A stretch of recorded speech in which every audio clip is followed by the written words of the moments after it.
MCGM गुरु आपल्याला एक महत्त्वपूर्ण व्हिडिओ घेऊन आला, ज्यामध्ये मुंबई महानगरपालिकेतर्फे एक नवीन परिपत्रक काढण्यात आले. त्यामध्ये सांगितलेले की 19/12/2025 पूर्वी तुम्हाला आभा कार्ड हे काढून घ्यायचे. त्या संदर्भात हे सर्क्युलर आहेत. तर बघा त्यामध्ये काय काय सांगितलेले, कशा प्रकारची ती माहिती, तर बघूया आपण परिपत्रकाकडे जाऊन.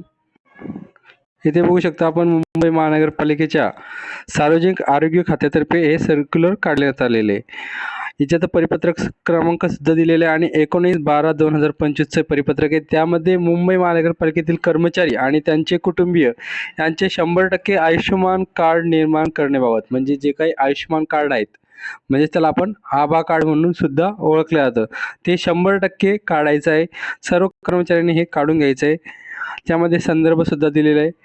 त्यानंतर यामध्ये काय सांगितलेलं बघा, उपरोक्त विषयानुसार संदर्भ क्रमांक 1, ज्यामध्ये मुंबई महानगरपालिकेच्या सर्व खाते प्रमुख, सहाय्यक आयुक्त आणि सर्व कर्मचारी अधिकारी, त्यामध्ये कंत्राटी कर्मचाऱ्यांचा सुद्धा समावेश आहे. त्या सर्व 100% बेनिफिशियल लॉगिनद्वारे आयुष्यमान कार्ड निर्माण करण्याबाबत आणि सदर अहवाल 19/12/2025 पर्यंत ईमेलद्वारे सादर करा, असं त्यांनी सांगितलेलं आहे.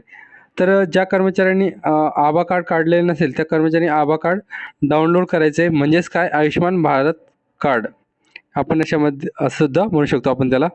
तर ते कशा प्रकारे डाउनलोड करायचे त्या संदर्भात मी एक छोटासा व्हिडिओ लगेच बनवतो आणि तुम्हाला आपल्या चॅनलला टाकतो. आणि सर्वांनी हे कार्ड डाउनलोड करायचे. हे जे काही सर्क्युलर आहे ते आपल्या टेलिग्राम चॅनलला मी शेअर केलेलं, त्यानंतर आपल्या व्हॉट्सअप ग्रुपला सुद्धा शेअर करतोय. इथे तुमचं खातं कोणतं आहे ते सुद्धा बघू शकता आणि तुमच्या डिपार्टमेंटचं नाव सुद्धा याच्यामध्ये असणार आहे बघा. प्रमुख लेखापाल, प्रमुख अभियंता, त्यानंतर उपप्रमुख अभियंता, सर्व डिपार्टमेंटला हे पाठवण्यात आलेले आहे. आता कशा प्रकारे डाउनलोड करायचे या संदर्भात लवकरच व्हिडिओ बनवतो आणि तुम्हाला सांगतो. धन्यवाद.